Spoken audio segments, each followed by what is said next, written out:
Perkenalkan nama saya Ditus. Ditus 3 kali.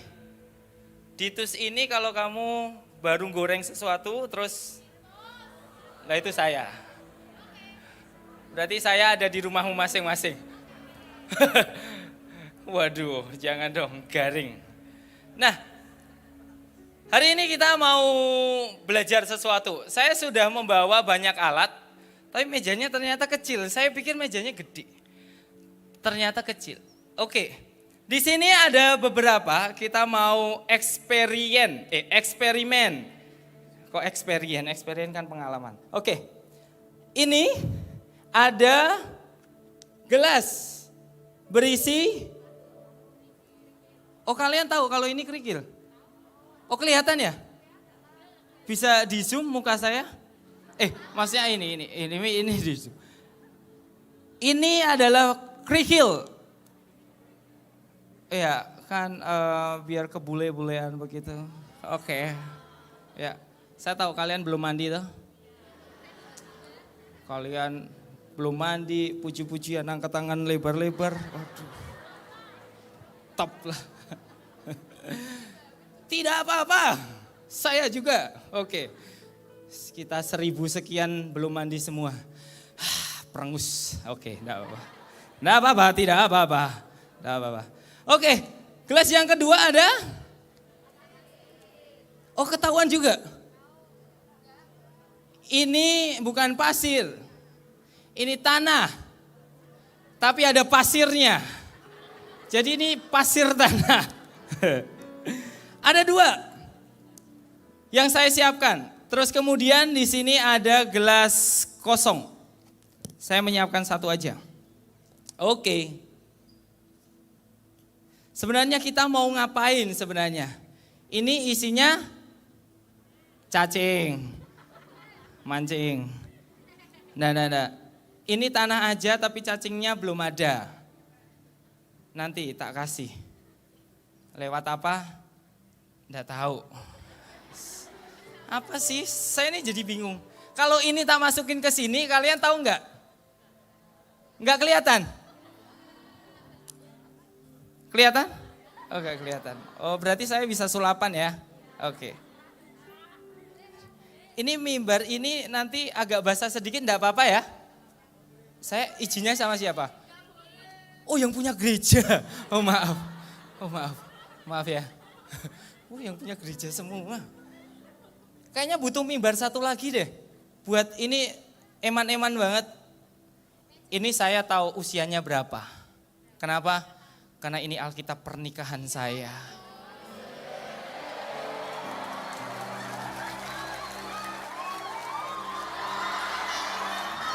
Kalau kalian tahu di jari saya ada seperti ini, berarti saya sudah menikah. Iya, sini aja. Oke, terima kasih Valen. Saya menikah kebetulan, istri saya perempuan.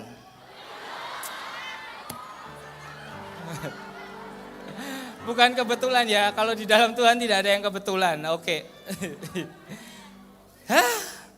Oke, saya akan mencoba mengisi sesuatu. Susah. Mengisi sesuatu ini ibarat adalah air. Oh, memang air. Oh ya, maaf. Saya ini mau khotbah diprotes terus. Kamu ini loh, sabar gitu loh. Astaga, sudah sabar. Tak geser aja. Iya sih, sama aja sih. Ya sudah. Oke, tak balikan lagi. Protes aja. Oke. Ini ibarat adalah air. Lagi. Oh, enggak usah, saya bisa. Thank you Leo. Oh, baik banget dia. Masih jomblo. Dia pemain drum.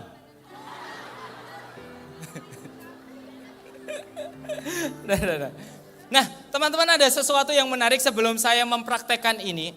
Kita buka dulu. Siapa yang bawa Alkitab? Sudah, enggak usah tinggi-tinggi. Belum mandi. Oh saya juga, oh iya. Tapi kan saya jauh, kan kalian deket tuh, deket. Kita buka Matius. Matius itu adalah perjanjian, ya Injil yang setelah 0. Ada Injil 0? Enggak ada. Matius yang ke-13. BTW, saya tadi toh ketika di sana lihat ada orang yang pakai hem mirip dengan saya. Saya malu.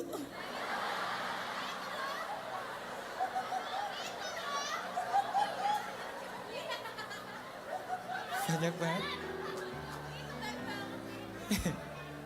Saya izin. Tapi ya daripada katisen ya saya pakai. Ya sudah, enggak apa-apa. I love you yang pakainya hampir mirip. Enggak apa-apa. Beli di Shopee ya.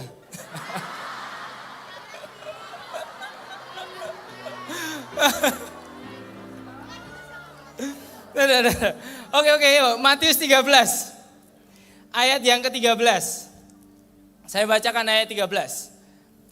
Itulah sebabnya aku berkata-kata dalam perumpamaan Itulah sebabnya aku berkata-kata dalam perumpamaan kepada mereka. Ini yang aneh. Saya ini baca ini aneh banget. Karena sekalipun melihat mereka tidak melihat. Waduh, angling darmo. Dan sekalipun mendengar mereka tidak mendengar dan tidak mengerti. Ini ilmu sakti.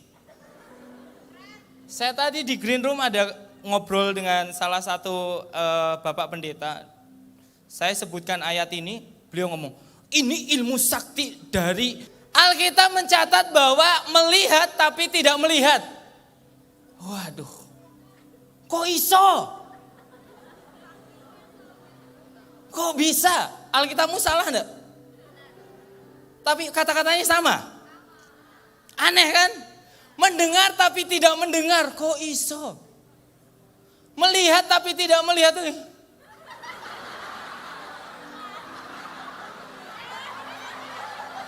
Kan medeni ya. Mendengar tapi tidak mendengar. Coba kalau kalian ada suara terus telingamu digini. Itu mendengar tapi tidak mendengar. Aneh tapi. Pernyataan ini tuh aneh banget. Orang punya mata ya gunanya untuk melihat. Tapi ini tidak bisa melihat. Orang punya telinga tapi tidak bisa mendengar. Ini bukan tuli, ini bukan buta loh. Bukan sulap, bukan sihir.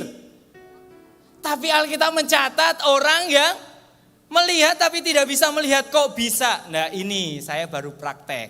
Nah prakteknya adalah, kalian tahu ini apa? Salah. Ini sogok upil. Bukan. Sogok upil. Sampai otak dong. Jangan. Saya gini aja, agak basah sedikit. Minta maaf ya. Agak basah sedikit. Kalian yang punya gereja tahu, maaf ya. Ini ibarat ini adalah aduh, bukan air dong. Ini seperti roh. Sudah tidak. Ini mau tak benerin ini. Sebentar. Ini seperti roh Tuhan. Cakep. Pantun dong, bukan. Ini seperti roh Tuhan. Dan ini adalah kapasitas hatinya kita. Ciilit. Hatinya siapa yang ada cacingnya? Cacingan deh lo. Bukan. Kasihan ya. Oke. Ini coba tak isi. Roh Tuhan kan bening nih. Wah, seger buger. Iya, macam aderai. Gotot, mecotot. Saya isi dong. Dengan air, airnya ada volumenya ada? Ini bisa nampung dalam tanda kutip roh Tuhan enggak? Ketampung enggak airnya? Ketampung. Tapi kalau ini tak blabas ke, aduh bahasa Indonesianya itu apa ya? Oh ya tak terus ke, maaf. Kalau ini tak terus ke, oh ya maaf. Kalau ini tak teruskan, cakep. Ini bisa bluber. Bluber itu apa ya bahasa Indonesia?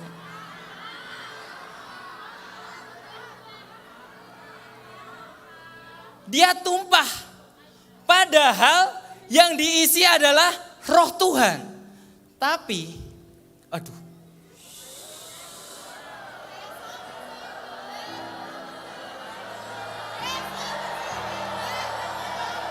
Tarsi, ya Allah.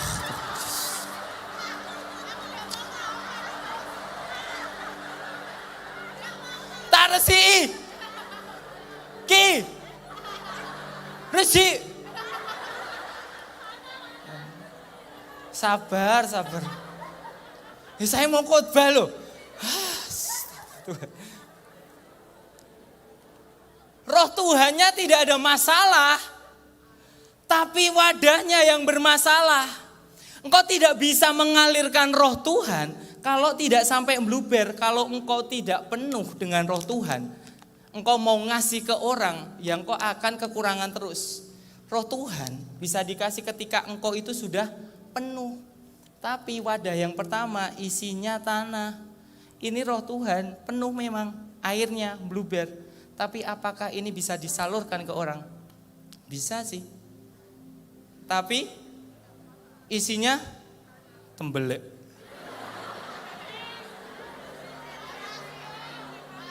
Parah sih. Sekarang yang kedua. Saya isi yang kedua. Taresi. Heh. Kalian nih loh. Sabar, aku sabar. Astaga Tuhan. Ujian taresi. Nih. Sudah.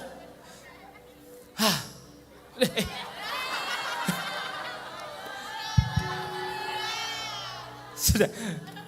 Oke, sekarang yang kedua. Tak isi lagi dengan ini ibarat adalah air lagi. Sudah dibenerin. Ini ibarat adalah roh Tuhan. Memang harus tumpeh-tumpeh. Aduh, diprotes mulu. Tuh, jadi bubur kacang hijau.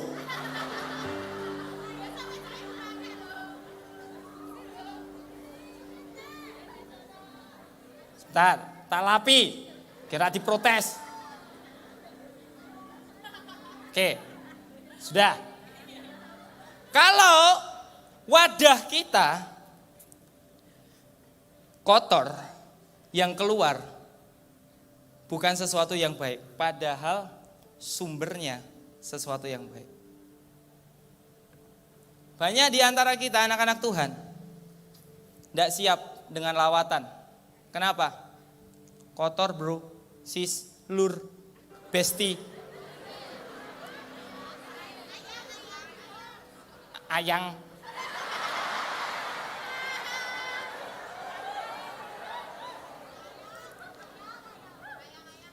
Kalau kamu pengen menyalurkan sesuatu, tapi di sininya kotor, itu pasti yang kesalur adalah kotor.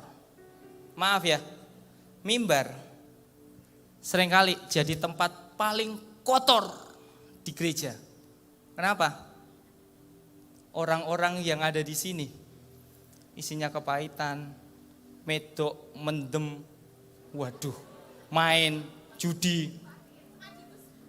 Bukan saya.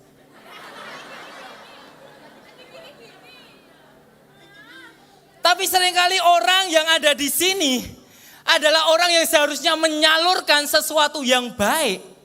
Tapi apa yang terjadi? Kepahitan nyalur. kesombongan nyalur. Apalagi zina nyalur. Sorry ya, sekarang LGBT kan banyak. Pendeta enggak tahu tuh kalau pelayannya LGBT. Tapi dia kalau di gereja sok holy. Kamu tahu, tidak bakal bisa menyalurkan yang baik. Hidupmu berantakan. Dan engkau berkata, Tuhan pakai aku. Jadinya kayak gini loh. Dua ini. Tanah, batu. Ini seperti kepahitan. Ini seperti perjinahan. Nggak bisa dipakai. Dan kamu pede, nggak apa-apa. Pelayanan kok. Ya sekedar pelayanan aja. Kamu tahu, Tuhan nggak suka. Makanya kenapa tempat paling kotor kalau saya bilang di gereja, mimbar. Orang banyak topeng.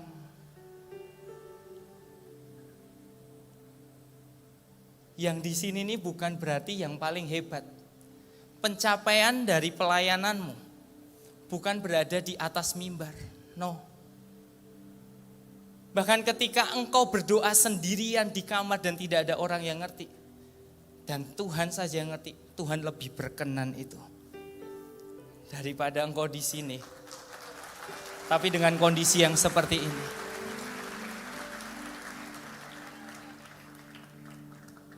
Wadah yang ketiga, wadah yang bersih. Yo. Kok goyang-goyang? Oh, kena roh Tuhan, kena roh Tuhan. Lawatan Tuhan. Lawatan Tuhan. Astaga. It's amazing. Awesome. Wonderful.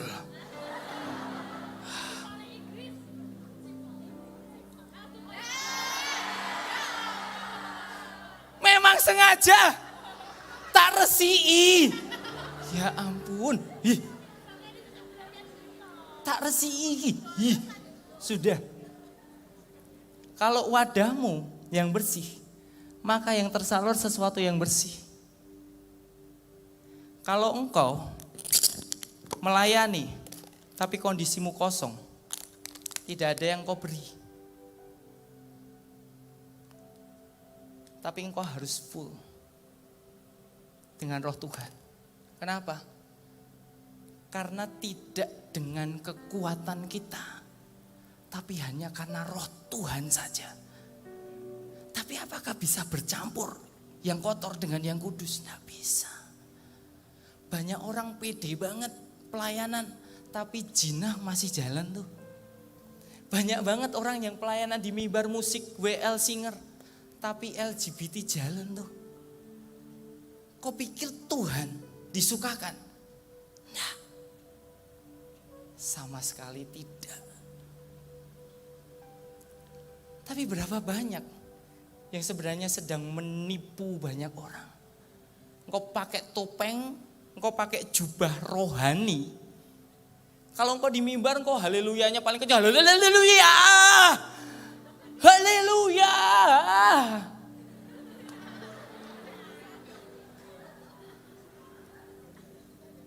Tapi begitu engkau tidak di mimbar,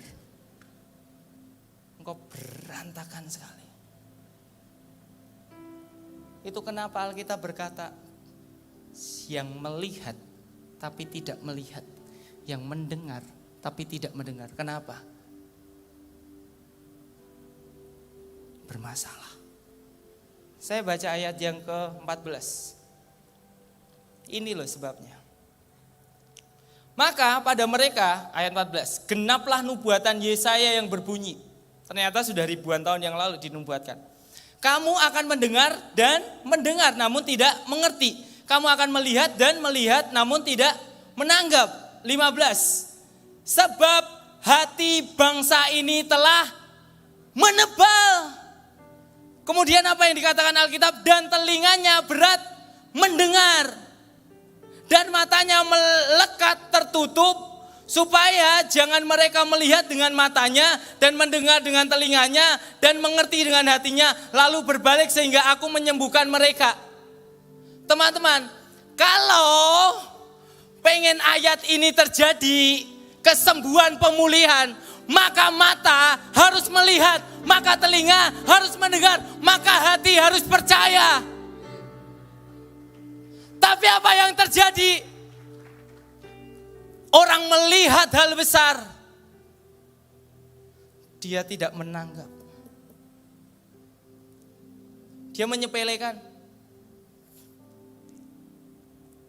Saya mau berkata jujur kepada kalian.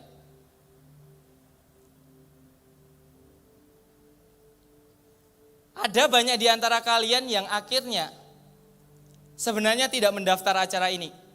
Hanya jadi pengganti. Kalian tahu yang seharusnya ada di sini, tapi tidak sampai. Mereka tetap ada di rumah mereka masing-masing. Ada ratusan orang. Yang menjengkelkan adalah, maaf, teman-teman datang ke sini, bayar enggak? 0 rupiah benar. Tapi tahu enggak? Sesuatu yang ilahi dianggap murahan. Karena apa? Hatinya menebal. Kau pikir perkara seperti ini tuh murah? Nah, mahal. Kenapa? Ujungnya pada kekekalan. Tapi ada berapa banyak orang yang anggap ini gratis kok, ya sudah. Nggak usah datang, toh tidak mengikat apapun.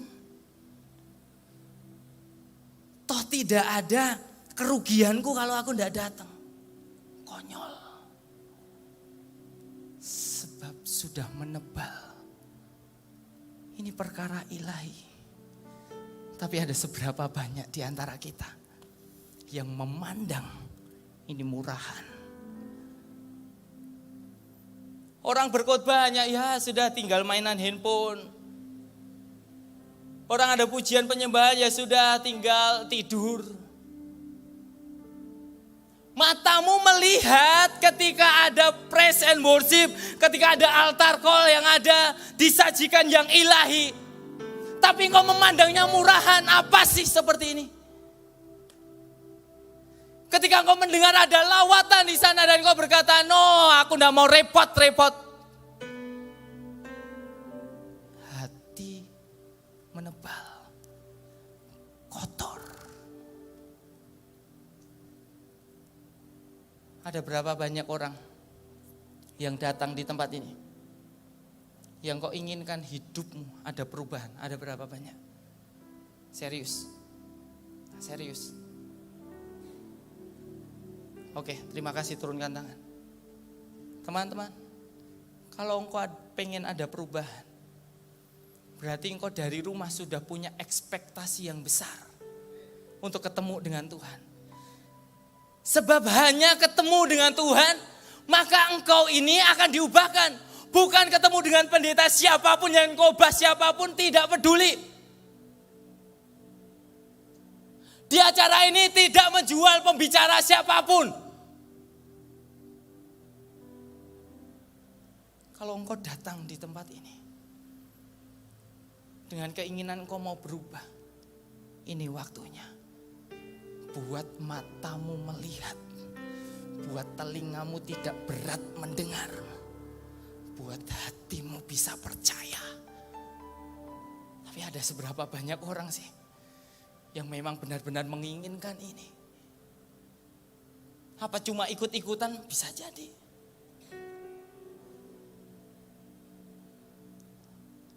Kalau engkau tidak beres hatimu, engkau tidak seperti gelas yang ketiga ini, engkau tidak bisa dipakai. Harus beres.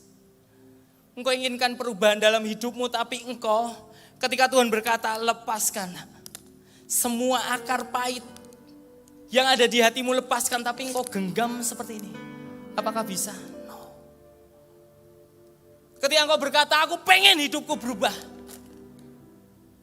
tapi Tuhan berkata kamu harus tinggalkan LGBT.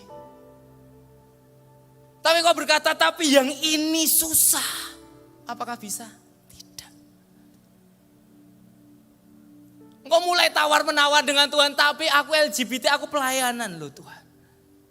Aku sengaja terjun di LGBT biar bisa melayani orang-orang yang LGBT. Maaf ya teman-teman.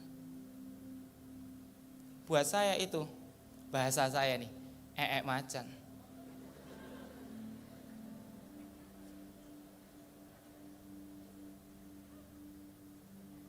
Kau berkata aku pengen membebaskan orang-orang, teman-temanku yang kecanduan rokok. Tapi aku akan mencoba dulu, biar aku ngerti bagaimana aku bebas, terus kemudian aku sharing ke mereka. Konyol kamu. Kau punya beban untuk orang-orang yang kecanduan narkoba dan kau berkata, aku nyoba dulu baru aku nanti akan membebaskan mereka. Karena aku sudah bebas, konyol kamu.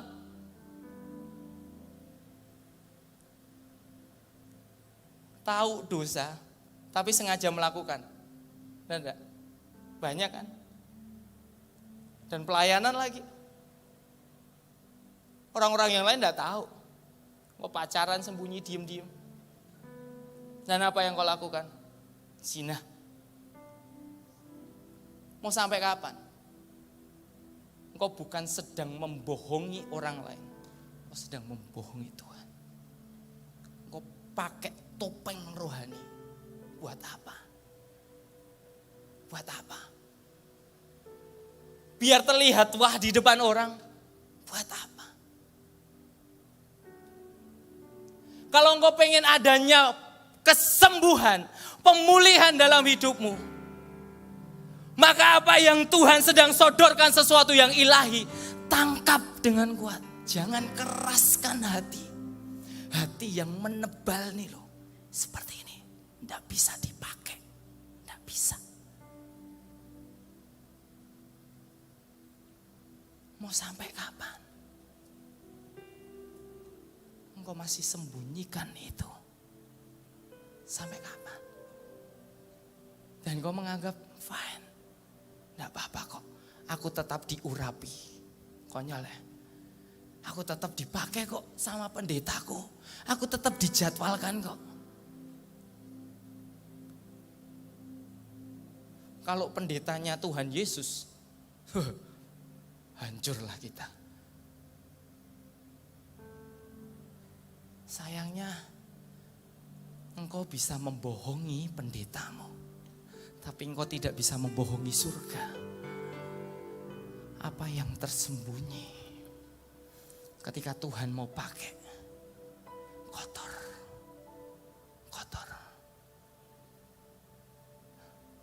Tahukah engkau yang berada di sini adalah orang-orang pilihan. Kamu tahu, panitia berdoa selama hampir 2 bulan buat ini. Teman-teman tahu, kami berdoa, kalianlah yang membawa lawatan ke kota demi kota.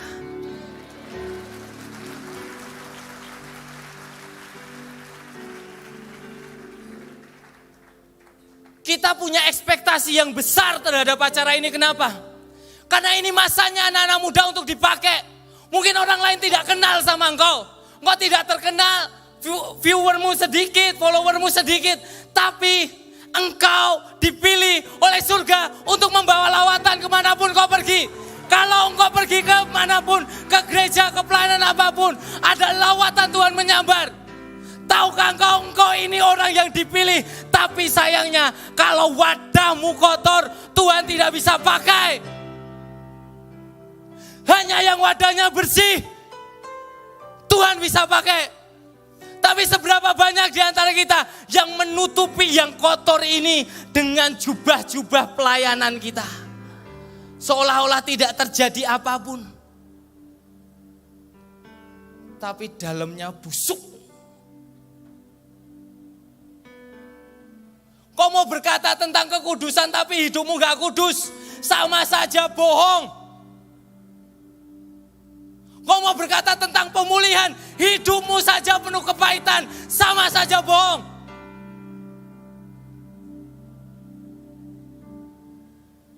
Mau sampai kapan dengan topeng seperti ini? Apakah surga respect dengan seperti itu? No. Wadahnya harus siap. wadahnya. Wadahnya. Tapi seberapa di antara kita yang siap? Sorry teman-teman, kebanggaanmu melayani bertahun-tahun di gerejamu. Kebanggaanmu itu kejijikan bagi Tuhan. Kenapa? Sombong. Baunya menyengat. Orang kalau sudah di atas mimbar, koyo ya oh gitu. Hebat gitu. Apa sih? Oh, semua kesanggupan itu dari Tuhan kok. Bukan karena kuat gagah manusia siapapun. Enggak. Dan kok bisa menyombongkan diri. Gila. Apakah itu menyukakan Tuhan? Enggak. Enggak.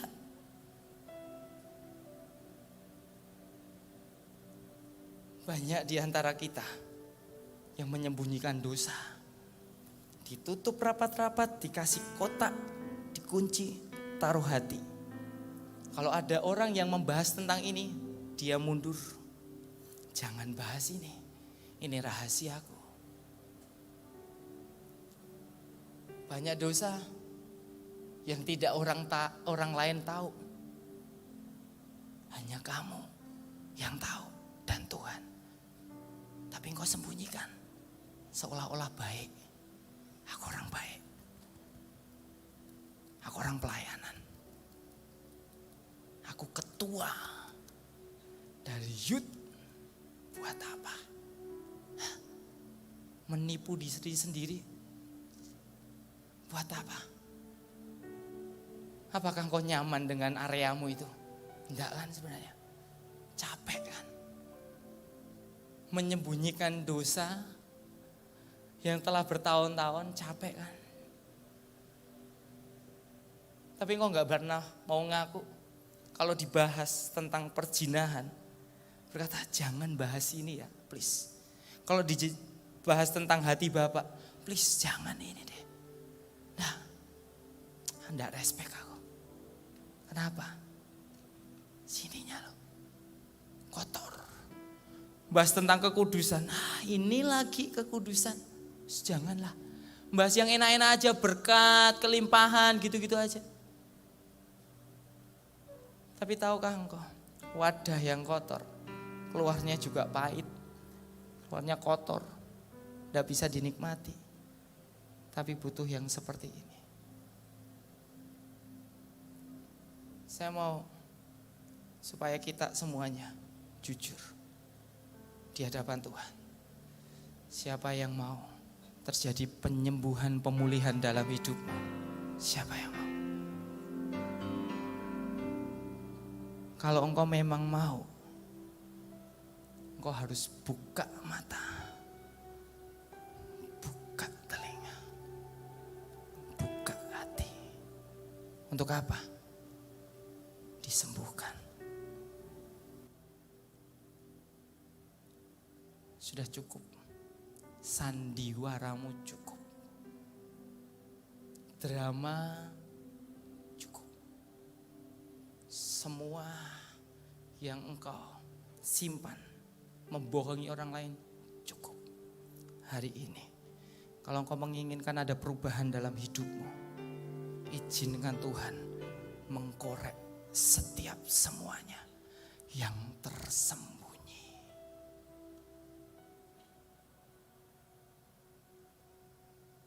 Apakah itu ada di antara engkau? Tutup catatanmu. Waktunya Roh Tuhan bekerja. Ini bukan khotbah siapapun. Bukan perkara siapa yang menyampaikan. Saya cuma manusia. Tapi yang bisa mengubahkan Tuhan, bukan saya. Ada berapa banyak di antara kalian yang sebenarnya sudah penat, sudah capek. Engkau berkata, aku pengen Tuhan, aku dipakai. Aku pengen Tuhan membawa lawatan. Kalau ada orang teriak, lawatan buat Tuhan aku. Tapi wadahnya enggak siap. Tuhan, sudah menguning ladangnya. Biar aku jadi penuai Tuhan, pakai aku wadahmu. Belum siap.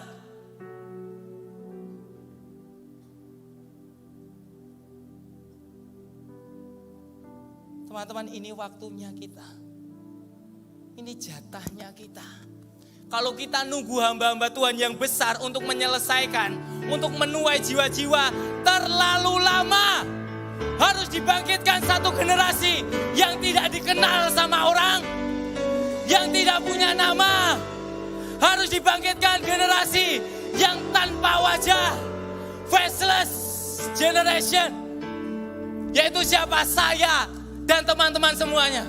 Mungkin kau tidak dikenal oleh orang, tapi ketika engkau menyampaikan firman, tiba-tiba lawatan terjadi. Dan maukah engkau dipakai oleh Tuhan? Tapi pertanyaannya, maukah engkau dikoreksi oleh Tuhan? Wadahnya harus siap. Wadahnya harus siap. Kalau engkau simpan kemarahan sakit hatimu, tidak bisa. Yang keluar sesuatu yang buruk nanti. Pelayanan sedikit, ada crash sedikit. Tidak mau aku pelayanan. Kenapa? Wadahnya kotor. Kamu pikir kalau kita pelayanan di gereja, semua orang holy-holy dan tidak bisa kita crash? Tidak. Malah benturan akan terjadi banyak di mana? Di gereja. Kalau wadahmu kotor, benturan dengan temanmu, engkau pasti minggat dari gereja itu. Engkau mencari gereja yang lain bisa menerimamu. Selama wadahmu kotor, engkau akan terus benturan dan engkau akan terus pergi terus. Tidak pernah berhenti.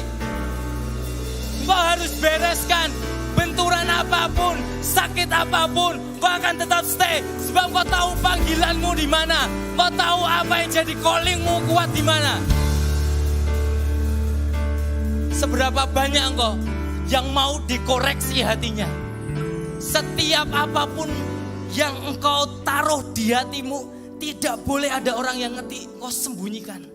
Maukah engkau petang ini mengungkapkan itu? Sakit enggak? Sakit. Engkau pernah dilecehkan? Tidak pernah ngomong ke siapapun, tiba-tiba harus hari ini diungkapkan. Engkau harus mengingat kembali ketika engkau dilecehkan. Dan kau harus berkata kepada orang yang ada di pikiranmu, aku ngampuni engkau. Sakit enggak? Sakit. Buat cewek-cewek yang keperawananmu sudah diambil oleh pacarmu atau mantanmu. Engkau merasa bahkan jijik sendiri dengan dirimu sendiri. Aku kalau ngaca, aku merasa aku tidak pantas, aku jijik. Kenapa? Karena keperawananku sudah tidak ada. Dan itu nyakiti kamu banget. Dan itu tidak bisa dikembalikan. Tapi bisa disembuhkan. Maukah engkau sembuh? Maukah engkau dikoreksi oleh Tuhan? Pejamkan matamu. Berurusan pribadi dengan Tuhan. Saya tahu ada banyak orang di tempat ini yang kalian menyembunyikan luka. Kalian menyembunyikan sakit hatimu, dendamu sudah sekian tahun.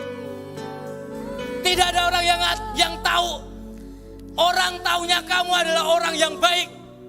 Padahal di dalammu kamu nyimpan sesuatu yang buruk, yang busuk, yang kotor. Tuhan sejujurnya mau pakai engkau, teman-teman. Tapi karena wadahnya tidak siap.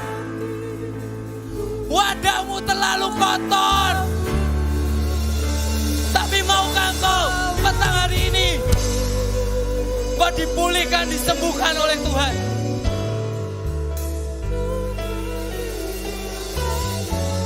Ada sakit hati yang sangat, ada perasaan luka yang sangat di dalammu, yang tidak bisa kau ungkapkan kepada siapapun. Tapi itu masih membekas di hatimu. Kau malu mengungkapkannya. Kau takut orang lain tahu.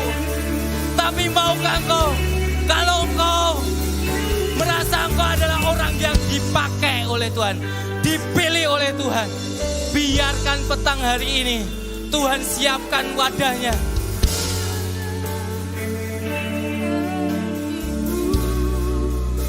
Saya minta kalian jujur, pejamkan mata saja, enggak usah lihat kanan kiri. Mungkin ini perkara yang membuat kamu malu mungkin mengakuinya.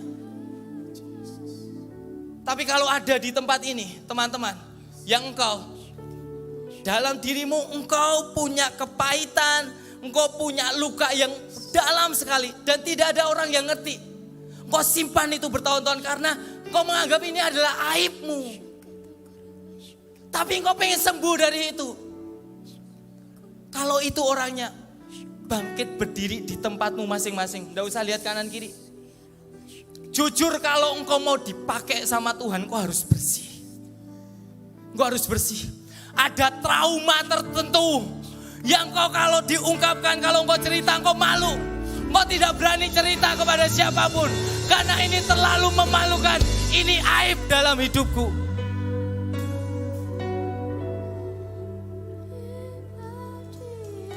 Engkau yang berdiri, yang punya luka terlalu dalam, maukah engkau sembuh? Maukah engkau sembuh? Manusia siapapun tidak ada yang bisa menyembuhkan. Hanya pribadinya Kristus. Bukankah engkau datang di tempat ini untuk satu perubahan dalam hidupmu? Biarkan dia Kristus yang mengungkapkan itu dan menyembuhkan. Saya undang teman-teman engkau yang punya luka dalam sekali. Mari datang ke depan. Mari datang ke altar Tuhan. Datang, engkau yang berdiri, engkau yang punya luka paling dalam. Biarkan petang hari ini jadi hari kelepasanmu, jadi hari pembebasanmu. Karena kau mau dipakai oleh Tuhan. Hei, engkau orang-orang pilihan. Engkau orang-orang pilihan. Jujur di hadapan Tuhan. Jujur.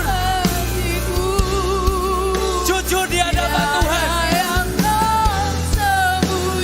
Hei, engkau orang-orang pilihan. Mungkin tidak ada orang yang tahu lukamu. Mungkin tidak ada orang yang tahu seberapa dalam kau tersakiti. Tapi Tuhan tahu. Setiap trauma-traumamu Tuhan tahu. Mari jujur di hadapan Tuhan. Jangan menjadi wadah yang kotor. Jangan menjadi wadah yang kotor. Tuhan mau pakai kau. Siapapun kau, laki-laki, perempuan, kau sudah pelayanan berapa tahun, tidak peduli. Kau mau dipakai sama Tuhan. Jujur di hadapan Tuhan. Jujur sekali lagi. Biarkan dia sembuhkan kau. Traumamu terlalu dalam. Traumamu terlalu dalam. Lukamu terlalu dalam, saya tahu. Kau tidak berani mengungkapkan ini di depan orang lain sebab terlalu sakit kalau diceritakan. Aku sudah tidak virgin lagi, Kak. Keperawananku sudah direnggut oleh pacarku. Aku tidak berani cerita ke orang tua, apalagi ke pendetaku. Hanya kau simpan berbulan-bulan, bertahun-tahun, karena itu melukai hatimu. Hari ini Tuhan mau sembuhkan engkau. Tuhan mau pulihkan engkau. Alkitab berkata, mau aku sembuh. Hanya ketika engkau bisa melihat pertolongan Tuhan, sembuh. Jangan keraskan hatimu. Jangan keraskan. Saya tahu ada trauma-trauma. Laki-laki engkau pernah direndahkan serendah-rendahnya. Harga dirimu diijak-ijak. Bahkan dengan orang-orang yang seharusnya mengasihimu, melindungimu. Tapi malah orang itulah yang paling menyakiti hatimu.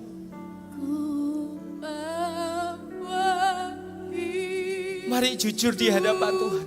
Ngomong, Tuhan, aku tuh luka di sini. Pengen aku tuh sembuh. Pengen aku tuh sembuh.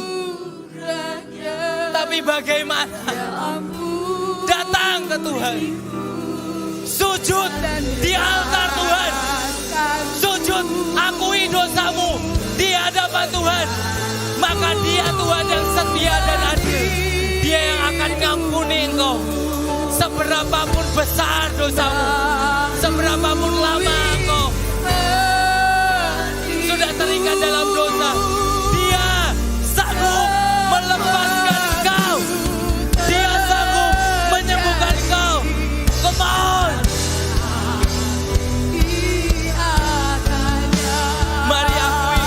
Mari akui Tuhan. Sembuhkan Tuhan. Sembuhkan ya Tuhan, sembuhkan. Sembuhkan ya Tuhan, sembuhkan. Trauma yang ada biar Tuhan sembuhkan dalam nama Yesus. Tuhan yang tahu sakitan, Tuhan yang tahu bagian dalam dari hati mereka, sembuhkan Tuhan. Sembuhkan dalam nama Yesus. Ya Tuhan, sembuhkan. Tuhan, Kau yang tahu kedalaman hati orang. Sembuhkan Tuhan, sembuhkan. Dalam nama Yesus. Dalam nama Yesus. Tuhan, sembuhkan Tuhan. Sembuhkan ya Tuhan, dalam nama Yesus. Ya Tuhan. Ya Tuhan. Banyak dosa-dosa yang tidak bisa Kau ungkapkan, tapi Tuhan tahu. Dia tahu kedalaman hatimu. Biar sembuh dalam nama Yesus. Tuhan tolong. Pulihkan sampai ke akarnya, cabut dalam nama Yesus.